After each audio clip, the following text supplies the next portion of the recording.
partir de agora, José Luiz da Atena está chegando aqui na Rádio Bandeirantes para comandar o Manhã Bandeirantes. Bom dia, gente. Você está na Rádio Bandeirantes. Manhã Bandeirantes. Notícia e opinião. Apresentação: José Luiz da Atena. Agora, no ar.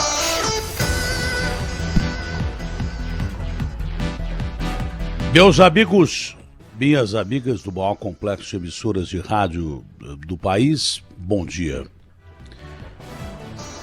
Bom dia em termos, né? Ontem nós tivemos quase 3 mil pessoas mortas no Brasil, uma situação de calamidade quase que total. Fora isso, na contramão da história, milhares de desempregados andando pelas ruas sem esperança, porque simplesmente não há emprego. Não tem lugar para o cidadão trabalhar. E ainda na contramão da história, as coisas continuam aumentando de uma maneira absurda e grotesca. Não adianta o presidente Jair Bolsonaro dizer que vai ter mais 2 ou 3 parcelas do auxílio emergencial, se não forem pelo menos parcelas compatíveis do Brasil. O salário mínimo está praticamente congelado. Quem está trabalhando está empregado e mal empregado para miseramente se manter, ter o que comer, o que já é muita coisa hoje em dia, pagar o aluguel e ter o... Muitos lugares nem plano de saúde dão. E se dão, é aquele que não dá direito a nada. A praticamente nada. Não é? Você que está me ouvindo deve estar dizendo: eu estou nessa situação. Os desempregados, que dizem ser perto de 15 milhões, eu acredito que passa muito, mas muito mais longe do que essa cifra oficial, e tem muito mais gente desempregada. Mas muito. Os miseráveis, aqueles que não têm nada além da roupa do corpo, passa muito além das cifras que o governo tem interesse de medir. São os chamados invisíveis que continuam invisíveis. Quando se tentou fazer uma apuração, fazer chegar a ajuda, se descobriu perto de 30 milhões de invisíveis. Acredito que tem mais. E não sei como é que está a situação desses invisíveis que teriam recebido o auxílio na primeira leva do governo brasileiro. Primeira leva que, de uma forma lamentável, de uma hora para outra, o Paulo Guedes interrompeu. Por quê? Por que o Ministério da Economia teve interferência na ação do presidente em parar o auxílio emergencial? Qual o motivo? Não há motivo para isso. A história vai provar que nesse momento que estamos atravessando, toda e qualquer ajuda é fundamental. Então, por que pararam de dar o auxílio emergencial? A situação melhorou quando eles pararam de dar o auxílio emergencial? Olha, nós voltamos à normalidade e por isso vamos dar o auxílio emergencial? Não. Pelo desequilíbrio da parte sanitária, de contingência da parte sanitária, as pessoas estão morrendo mais. Da questão econômica, pior ainda, porque as pessoas estão morrendo mais, e ou de Covid ou de outras doenças, e de fome, como sempre morreram no Brasil, porque quebraram absolutamente tudo. Pouca gente se salvou, e quem se salvou manteve 1 ou 2 funcionários, mandou a maioria dos funcionários que tinha embora, quem tem um restaurante, um bar, e a maioria desses funcionários era de gente amiga. Shoppings demitiram quase 200 mil pessoas do Brasil. Então, qual o motivo, em que livro do senhor ministro da Economia, do Paulo Guedes, estava escrito que tinha que parar o auxílio emergencial? Onde é que que estava ali delineado que o brasileiro iria ter uma situação melhor. É claro que sem a vacina a doença ia piorar. É claro que sem a procura dos restaurantes e bares que estavam fechados, a situação ia piorar. Das lojas que estavam operando com 40% ou das que fecharam, a situação ia piorar. Então, por que retirar na época o auxílio emergencial para depois voltar com auxílio miserável e depois dizer que vou dar mais 2 ou 3 meses de auxílio emergencial? O presidente nessa área está muito mal aconselhado. E outras também, mas essa diz respeito ao cidadão comer. Daqui a pouco, o que eles vão fazer? Eles vão esperar chegar mais próximo da eleição e aí dar um auxílio emergencial grandão. Dá licença que eu vou tomar um café. É só para poder acordar de verdade, que mais uma vez eu não consegui dormir. Agora, glória a Deus nas alturas, quem consegue dormir nesse país, né? Tem gente que não dorme de fome. Eu me lembro que quando o Bom Prato aqui de São Paulo serviu uma gororoba como se fosse estrogonofe, mas uma coisa nojenta, que o Agostinho entrevistou um cidadão que falou: olha, eu não estou falando por mim não, eu já tenho quase 80 anos de idade e eu só como no Bom Prato, de manhã e de noite. À noite, quando eu não consigo chegar lá, porque eu tenho idade, eu não consigo pegar ônibus, eu estou doente, eu pego um molho no café, quando tem, tomo um copo de água e vou dormir. Você acha que um cidadão de quase 80 anos, com um pedaço de pão com café na barriga, vai conseguir dormir? Claro que não. E quem não tem nem o café, nem o pão, e quem mora na rua, então, acho difícil ter muita gente dormindo em paz.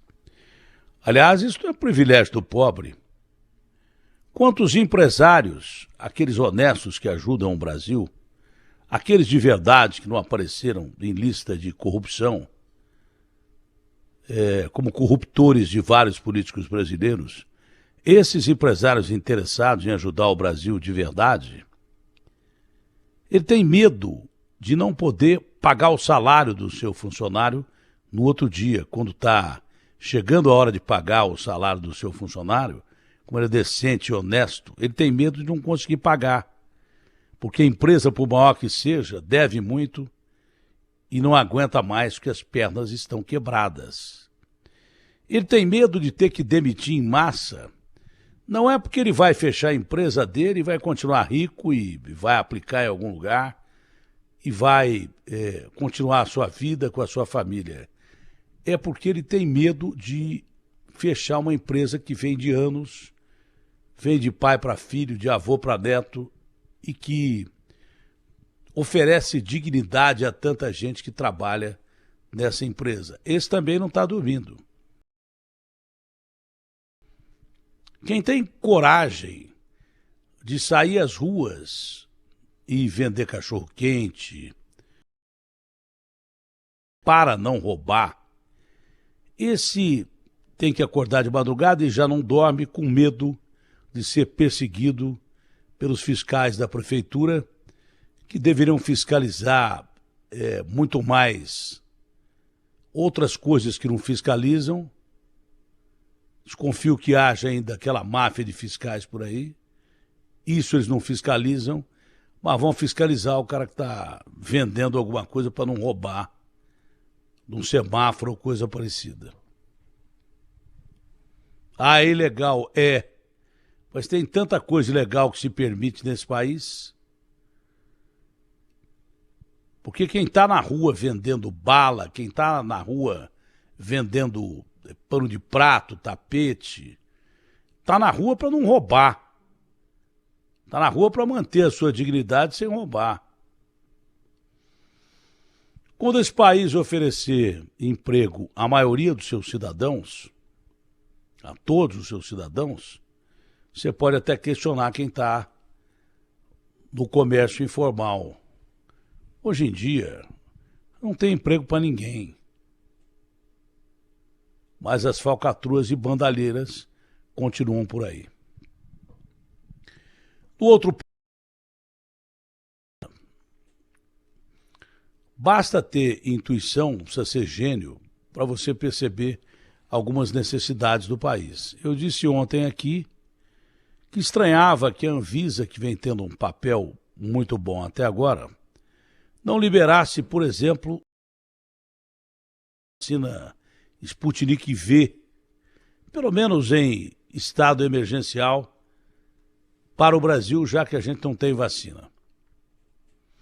Se alguém atrasa a remessa de 1 milhão de vacinas, 900 mil, já atrasa o cronograma.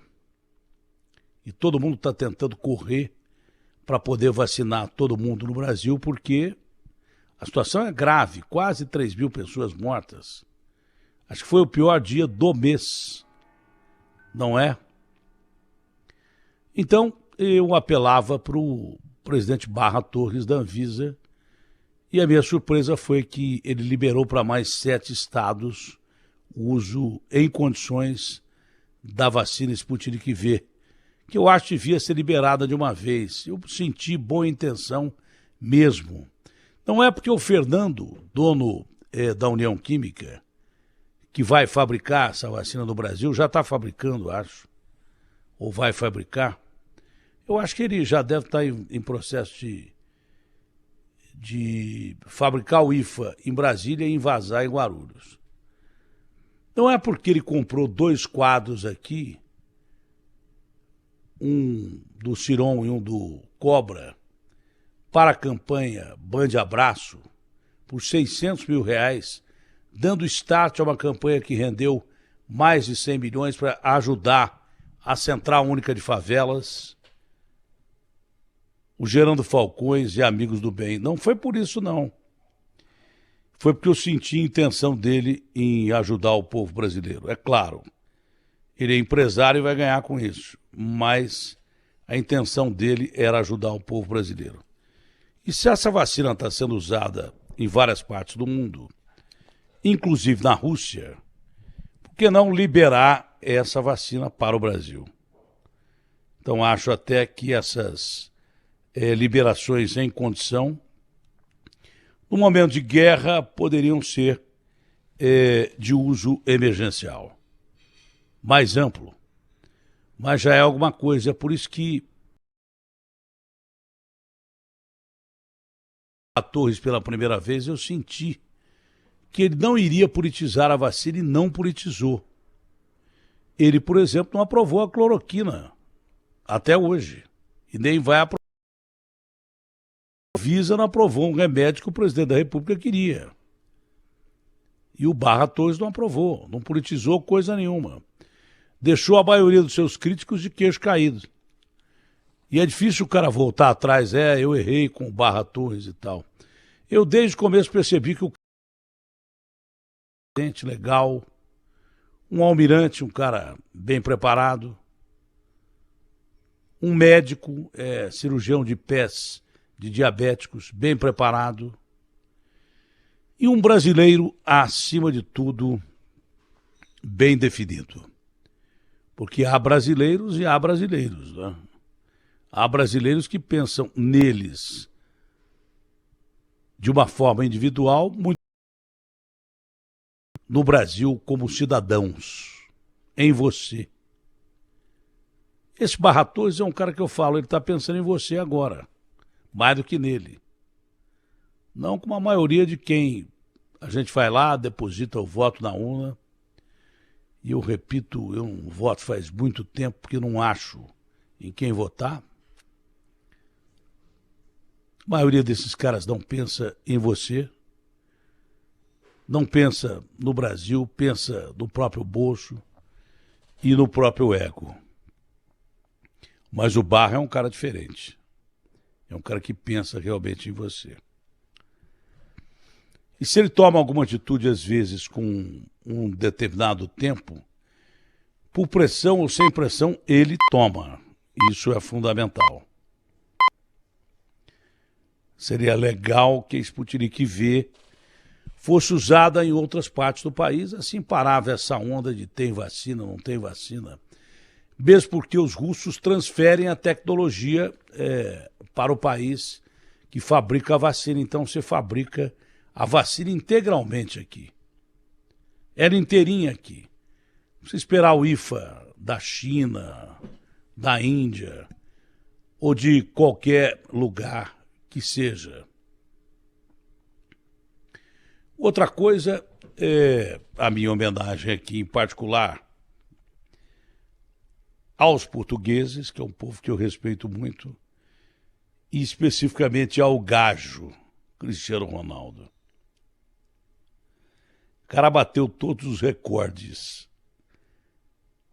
da Eurocopa, jogou pra caramba, e lá, como os caras estão vacinados, morrendo, a gente tem Copa América, 3 mil pessoas, quase 2.700 pessoas morrendo, a gente tem Copa América. Na Hungria ontem o estádio estava lotado, porque está todo mundo vacinado, inclusive a boleirada. Chega a delegação com 15 contaminados, quando você encontra 1 ou 2, porque vai ter mesmo com vacina 1 ou 2,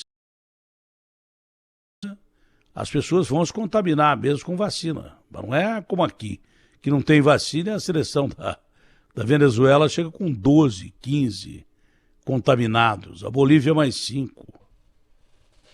E aí quando o Marcelo Moreno chia, é punido pela Conmebol, que é uma entidade com fins ainda não muito bem claros.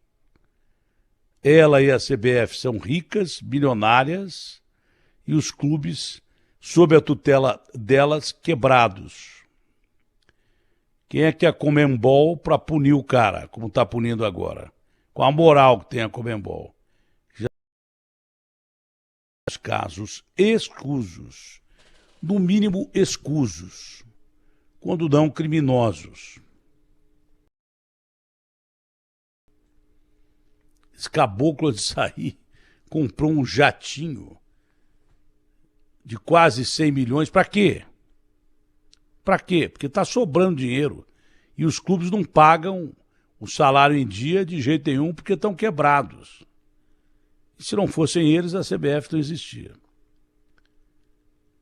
Dinheiro que os clubes rendem para esses caras comprarem jatinho. O caboclo comprou um jatinho de quase 100 milhões.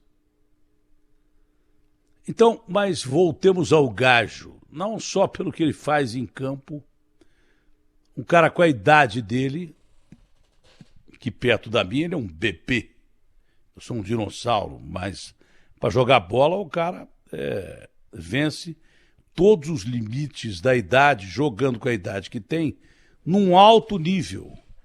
E ele pretende encerrar a carreira na próxima Eurocopa, mas acho que ele vai até a próxima Copa, com 40 anos de idade, é capaz do gajo, mantendo essa forma física que ele tem, jogar a Copa do Mundo.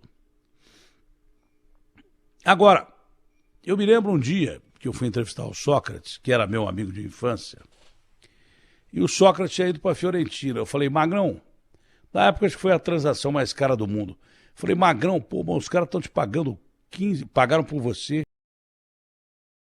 Era uma fortuna imensa, mas uma fortuna que não dava nem para você imaginar. Aí ele me respondeu daquele jeito lacônico dele. Datenão, se pagaram 15 milhões sobre mim, imagina o que eles estão ganhando, Datenão. Ele era um cara super inteligente, um caráter excepcional, uma figura fantástica. Esse aí, essa tubo, foi quando nós apresentamos lá em Ribeirão Preto, no hotel, acho que chama Xangai. Acho que é esse. Não, acho que o nome é coreano. Enfim, lá no hotel de Ribeirão Preto, em que eu e o Sócrates apresentávamos um programa que ele levava desde Chico Buarque, a quem ele quisesse, porque todo mundo queria dar entrevista para o Sócrates. E estava lá eu no meio das entrevistas e a gente fez programa durante um bom tempo lá em Ribeirão E foi uma época muito feliz que eu convivi com o Magrão. Esse é um outro estágio. Porque no estágio mais antigo, a gente jogava bola. Ele jogava no time juvenil, eu no Dente de Leite, em categorias inferiores, porque ele era 3 anos mais velho do que eu. Foi muito feliz e muito prazeroso conviver com o Sócrates. Foi muito bacana. Foi um sujeito de um caráter excepcional, um dos melhores caráteres que eu já vi na minha vida, e ele era muito pragmático, né? Então ele dizia, se pagaram 15 milhões de dólares por mim, é muito mais do que eles estão pagando. E ele tinha razão. Ontem, aí no estádio do Botafogo, o Danilo está querendo me fazer chorar aqui, que eu estou matando a saudade. Estádio de Santa Cruz, eu jovenzinho entrevistando o Sócrates já no Corinthians. Tá? Nesse estádio aí, a gente fazia preliminar do time que o Sócrates categoria acima, e depois a gente ficava de gandula no jogo de cima, e eu vi o Sócrates fazer coisa que pouca gente viu quando ele era menino, porque a gente ficava de gandula ali logo depois do nosso jogo. Então o que eu vi o Sócrates fazer, pouca gente viu. Poucos privilegiados viram, mesmo porque eram jogos preliminares de clássicos ou de jogos que tinham de Campeonato Paulista, Campeonato Brasileiro. A gente jogava primeiro, mais cedo, depois jogava o time do Magrão e a gente ficava de gandula. E depois tinha o jogo final. Então, até no estádio tinha pouca gente que chegava mais tarde, mas muita gente já começava a ir no estádio do Botafogo para ver os jogos do time juvenil do Botafogo, porque o Sócrates jogava lá, e para ver também um cara que jogava na nossa com ele do São Paulinho de Sertãozinho, que era o Zé Mário, que foi um dos maiores jogadores que eu vi na vida também. Leucemia, ele lembrava demais o Garrincha, mas muito. Tanto que foi para a seleção do Evaristo, jogando pelo Botafogo, antes do Sócrates ter ido para a seleção.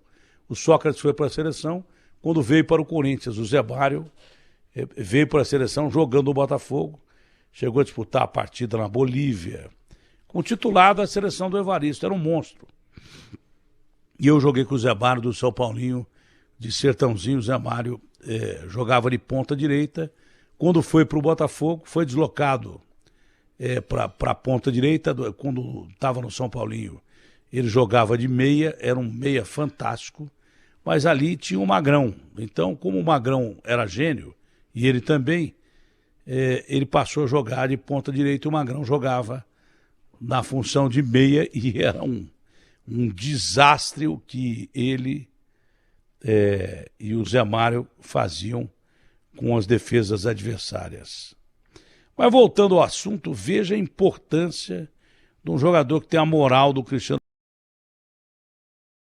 Devem valorizar para... Ontem o cara foi dar entrevista e tinha 2 Coca-Colas que patrocinam o torneio ali. Ele olhou para a Coca-Cola e ele é pé da vida que ele não gosta de refrigerante e não gosta que o filho dele tome refrigerante. O filho dele toma. Ele diz que toma muita Coca e Fanta, sei lá. Ele foi lá e tirou as cocas e mostrou a garrafa d'água e falou: bebam água. É esse gesto. Esse gesto fez com que as ações, claro que não só o gesto separadamente, mas também fez com que despencassem bilhões, 4 bilhões de dólares, 4 bilhões. Falando, toma água, não toma refrigerante. Esse gesto e mais alguns outros movimentos do mercado que aconteceram, mas esse foi o mais significativo. Então, quando você acha que você está ganhando muito, tenha certeza que você está ganhando muito menos do que você vale. Era tudo isso para falar sobre esse gesto do Cristiano Ronaldo e do que o Sócrates, que é um sábio, me ensinou lá atrás. Então, parabéns à atitude do português, parabéns a ele ter quebrado todos os recordes. Portugal ganhou no fim do jogo, o zagueirão coitado, o zagueiro chamado Urban, cometeu um pênalti, fez um gol contra. No fim do jogo, vinha jogando bem, até a Hungria tinha feito um gol, mas o cara estava impedido, se fosse 1-0, o placar seria outro, mas não tem si, né? O que vai para a história é que o Cristiano Ronaldo é o maior artilheiro de todos os tempos e o Gajo mandou vê-lo. Foi impressionante o Gajo, que logo em seguida fez um belo gol com uma tranquilidade, como se ele estivesse na sala dele. Mas o maior gesto dele foi esse gesto aí de tirar a Coca-Cola dali e botar água. Você imagina o quanto esse gesto movimentou o mercado, o quanto esse gesto foi importante para a molecada. Imagina o quão significativo é um cara desse aí. Né? Gozado que eu estou ouvindo um jogo de futebol aqui na minha cabeça. Ou é porque eu estou relembrando o passado, ou é porque está entrando o som de algum lugar aí, de alguém que está transmitindo futebol, ou vôlei, ou basquete, ou raio que o parta. Ou então eu já estou para entrevistar o Sócrates de novo aqui e desencarnei, porque eu estou ouvindo um som que não estava acontecendo aí. Acho que sumiu. Tinha um som fantasma aqui de um jogo de futebol, vôlei ou basquete, sei lá. Mas então, quando você acha que você está ganhando, puxa vida, eu não posso perder esse emprego, porque eu estou ganhando uma baita de uma grana, tenha uma única certeza, estão ganhando mais em cima de você. E aprenda a se valorizar. Foi com o Paulo Coelho eu aprendi outra coisa. O Paulo Coelho sempre foi um escritor menosprezado no Brasil. Ah, esse cara é louco porque ficou em manicômio. Só que escreveu as músicas mais lindas do Raul Seixas. Só que sempre foi gênio. Só que talvez seja o autor mais publicado em línguas diferentes do mundo. Se não for o mais, é um dos mais. Mas como é brasileiro, a gente menospreza. Ah, esse Paulo Coelho. Não é? Como é que pode um cara que vende 100 milhões de livros em tudo quanto é língua que você pode imaginar, abrangendo o mundo inteiro, o cara ser ruim? Como é que pode uma coisa dessa? E aconteceu um episódio muito interessante em que eu estava transmitindo o desfile das campeãs do Rio de Janeiro, ao lado do meu querido irmão Arlindo, que infelizmente o Arlindo Cruz, que sofreu um AVC, e do Milton Cunha, que hoje é comentarista da TV Globo, e é um estilista de primeira qualidade, um baita gente boa. E passou uma escola que homenageou o Paulo Coelho, uma escola que não era das mais importantes, mas estava lá, do grupo A das escolas de samba do Rio de Janeiro. Passou essa escola homenageando o Paulo Coelho. Isso devia ser umas 3 horas da manhã. E eu falei, poxa vida, eu estou quase às lágrimas aqui, porque eu estou vendo pelo menos um reconhecimento público no nosso país de um dos maiores escritores do mundo inteiro, que só menosprezam Paulo Coelho. Os caras puxavam o saco do Sarney, que escreveu Marimbondos de Fogo, que é um atentado à cultura do Brasil, mas como foi presidente, puxavam o saco do Sarney e botaram o Sarney lá na Academia Brasileira de Letras. E metiu o pau num cara que vendia livro para o mundo inteiro, cara. Não é possível. Como é que ele vende tanto livro assim? Porque ele é ruim? Não. Porque ele é gênio. É gênio. Gênio. E eu disse... Olha lá, o alquimista, o Paulo Coelho. E o Paulo Coelho, cara, era 3 horas da manhã. Aí, eu não sei se foi o Stout, acho que foi alguém me chamou, acho que foi o Maurício. Alguém me chamou e falou assim, ô Datena, o seu telefone está tocando. Quem que era? O Paulo Coelho acordado às 3 da manhã, em Moscou, sei lá que horas era em Moscou, porque ele é convidado a dar conferências no mundo inteiro, me ligando quase chorando, acho que chorando, porque eu não estava lá em Moscou, pô, não vi a cara dele, e agradecendo aos elogios que eu tinha feito a ele. Olha que coisa. Aí, um outro dia a gente foi entrevistar o Paulo Coelho, acho que foi até antes dessa transmissão, no Canal Livre. Estávamos eu, o Mitre e o Cabrini entrevistando o Paulo Coelho. Aí foi uma entrevista sensacional. Foi maravilhosa. Teve um momento da entrevista que o Mitre, que é um cara que se prepara pra caramba, por isso que o Mitre é disparado o maior jornalista do Brasil. Ele vai fazer uma entrevista com quem quer que seja. Ninguém é gênio à toa. Mas o Mitre fez uma pergunta toda bem elaborada para o Paulo Coelho. E o Paulo respondeu assim, não, é verdade. Eu tive uma experiência homossexual. Aliás, eu não tive uma só, não. Tive 3. E eu quase caí sentado. Mais tabu do que você pode imaginar. Ele falou que tinha transado 3 vezes com um homem. E falou assim, na terceira vez eu vi que eu não gostei. Foi uma coisa genial, foi uma coisa assim espetacular, porque foi tão espontâneo. Aí o Mitre ficou todo desconcertado, porque o cara foi espontâneo pra caramba. E aí eu fui entregar para ele um livro que eu escrevi, foi o único livro que eu escrevi na minha vida, até que vendeu bem, porque eu apresentava na época o Cidade Alerta da Rede Record, que batia nas novelas da Globo. Então era uma audiência muito grande. E era um livro de poesia. O livro vendeu 3.000 exemplares. Poesia, hein? Já não se vendia livro no Brasil, ainda mais de poesia. Foram 3.000 exemplares que foram vendidos. E aí eu dei para o Paulo Coelho, falei assim, ô Paulo Coelho, olha, ele me deu o livro dele, me deu não, eu levei para ele assinar, né, e dei o meu livro para ele.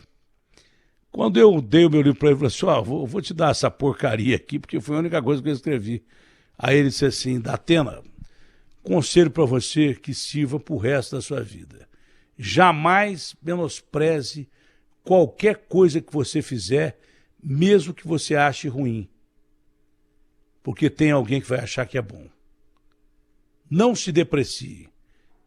Já tem tanta gente para te jogar para baixo e te depreciar na vida, que você é o único que não pode acreditar que é ruim. Você tem que ter esperança e acreditar que é muito bom.